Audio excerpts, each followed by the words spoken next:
تمہارے پروردگار نے فرمایا ہے کہ تم مجھ سے دعا کرو، میں تمہاری دعا قبول کروں گا۔ جو لوگ میری عبادت سے ازراہ تکبر کتراتے ہیں ان قریب جہنم میں ذلیل ہو کر داخل ہوں گے۔ اللہ ہی تو ہے جس نے تمہارے لیے رات بنائی کہ اس میں آرام کرو، اور دن کو روشن بنایا کہ اس میں کام کرو۔ بے شک اللہ لوگوں پر فضل کرنے والا ہے، لیکن اکثر لوگ شکر نہیں کرتے۔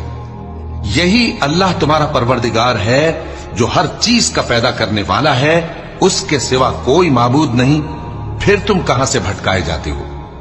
اسی طرح وہ لوگ بھٹکائے جاتے تھے جو اللہ کی آیتوں سے انکار کرتے تھے۔ اللہ ہی تو ہے جس نے زمین کو تمہارے لیے ٹھہرنے کی جگہ اور آسمان کو چھت بنایا، اور تمہاری صورتیں بنائیں اور صورتیں بھی اچھی بنائیں، اور تمہیں پاکیزہ چیزیں کھانے کو دیں۔ یہی اللہ تمہارا پروردگار ہے، سو اللہ رب العالمین بہت ہی بابرکت ہے۔